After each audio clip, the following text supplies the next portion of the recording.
কোন বইয়ের আবৃত্তিটা বেশি সুন্দর লাগে? ইউনাইটেড স্টেটস অফ আমেরিকাতে একটা কনফারেন্স হয়েছিল, 10 মিনিট করে সময়। সব ধর্মের ধর্মীয় কিতাবের শায়েকরা, গুরুরা, ধর্মনানকরা আর ফাদাররা আর কারীরা বসেছে। বিচারকের সামনে দুইটা বাটন, সবুজ বাতিতে চাপ দিলে আবৃত্তি শুরু, রেড বাটনে চাপলে আবৃত্তি শেষ। প্রথমে ডাকা হয়েছে শ্রীমত ভগবত গীতা, 10 মিনিট পড়েছে। পড়ার পরে বিচারক রেড বাটনে প্রেস করেছে, সময় শেষ, নেমে গিয়েছে। এরপরে ডাকা হয়েছে ত্রিপিটক, পড়তে পড়তে 10 মিনিট শেষ, চলে গেল। সব ধর্ম গ্রন্থের আবৃত্তি এবং তেলাওয়াতের পরে সর্বশেষে মুসলমানদের ধর্মগ্রন্থ কোরআন আবৃত্তি করার জন্য ডাকা হয়েছে। এসেছে মিশরের কারি আব্দুল বাসিত ইবনে আব্দুস সামাদ। এসে উনি সূরা ফাতিহা পড়তে সময় নিয়ে নিয়েছে 13 মিনিট।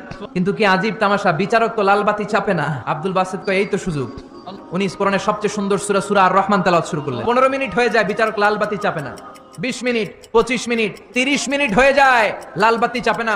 এদিকে অর্গানাইজিং কমিটির প্রধান চেয়ার থেকে উঠে এসে বিচারকের গায়ে ধাক্কা দিয়ে বলে, এই ম্যান, লাল বাতি চাপোস না কেন? ওরে ধাক্কা দেওয়ার পরে বিচারক ভূত দেখার মতো চমকে উঠছে, কি লাল বাতি, নীল বাতি, কোন বাতি? আবার যখন আব্দুল বাসিদের তেলাওয়াতের দিকে তাকায়, আবার বেহুশ। না পেরে বিচারক দাঁড়িয়ে বলে, ও আব্দুল বাসিত ইবনে আব্দুস সামাদ, আজকের এই প্রতিযোগিতায় তোর জন্য তেলাওয়াতের কোনো সময় নাই, তোর যত মনে চায় তুই পড়ে যা।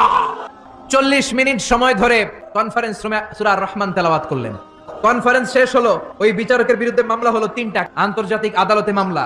মাননীয় আদালত বলে, সব ধর্মগ্রন্থরে 10 মিনিট দেওয়ার কথা, বাইবেলরে দিলি 10, শ্রীমত ভগবত গীতারে দিলি 10, ত্রিপিটককে 10, কোরআনের অতিরিক্ত 30 মিনিট, মানে আগের 10 আর 30 মিনিট 40 মিনিট দিলি কেন? বিচারক বলে, মাননীয় আদালত, আমার একটা বিনয়ের প্রশ্ন আছে। আদালত তো টাসকি খেয়ে গেছে, কিরে আমার এবার প্রশ্ন করে কেন? বিচারক বলে, আমার প্রশ্ন হচ্ছে, আমি তো বাইবেলরে 10 মিনিট দিয়েছি, এর কারণ যখন বাইবেল পড়তে এসেছে আমার হুশ আছে, আমার সময়ের জ্ঞান আছে। 10 মিনিট শেষ, আমি রেড বাটনে চেপেছি, উনি নেমে গিয়েছে, বাইবেলকে ডেকেছি। কিন্তু ওই মিশরের কারি আব্দুল বাসিত মাইকের সামনে এসে কি যে বলে একটা টান দিল, ওই টান দেওয়ার সাথে সাথে আর আমার হুশ নাই। আমি কি সাগরের উপর, নাকি মহাশূন্যে, নাকি জমিনের অতল গহ্বরে? আমি কোথায় বসে আছি, আমি কোথায় দাঁড়িয়ে আছি, আমি নিজেই জানি না। আমার সময়ের কোনো জ্ঞান নাই, আমার হিতাহিত বুদ্ধি নাই, আমার নার্ভাস সিস্টেম ফল ডাউন করেছে। মাননীয় আদালত, যখন একটা মানুষের হিতাহিত জ্ঞান থাকে না, কেমন করে আমি লাল বাতি চাপবো তুমি বলো?